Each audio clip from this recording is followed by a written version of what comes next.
Šiandien aš noriu papasakoti jums apie vieną iš garsiausių nelegalių saldainių prekeivių Klaipėdoje – Šanchajaus šešėlį. Šis asmuo pradėjo savo veiklą 1995 metais ir ilgą laiką buvo laikomas vienu iš gudriausių ir sėkmingiausių prekeivių mieste. Tačiau jo veikla taip pat sukėlė daug konfliktų ir nesutarimų.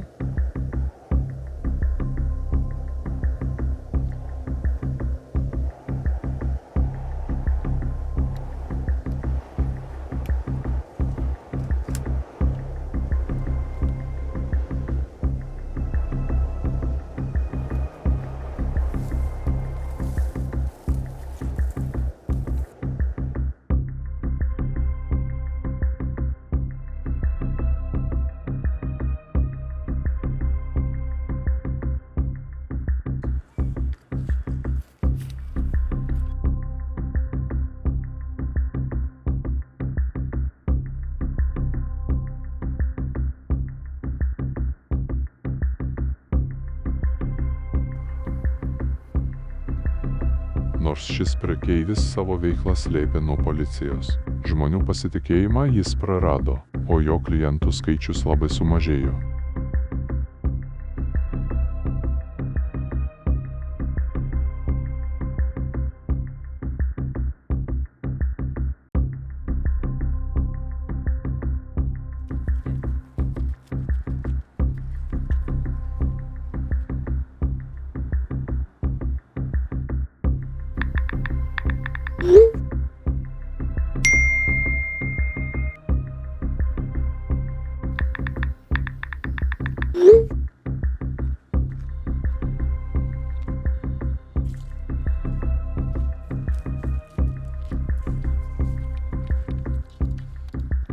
Daugelis žmonių buvo apgauti, apvogti ar sumušti, o kai kurie net neteko savo gyvybių dėl jo veiklos.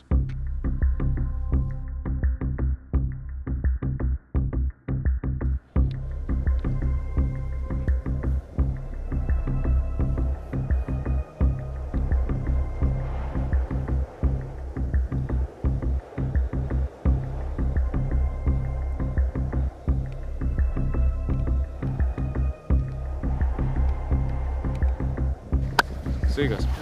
Tai dėl to darbelio, kaip tarėmės per telefoną, kur šnekėjom. Gerai, viskas, tai sumokėsite, kiek tarėmės. Jo, tą Tai šešėlį. gerai, viską gerai, aš sutvarkysiu, viskas niekti. Gerai, tu ateis džiugas, dar apšnekėsim tiksliai kur, kada ir viskas. Kaip, viskas supratau.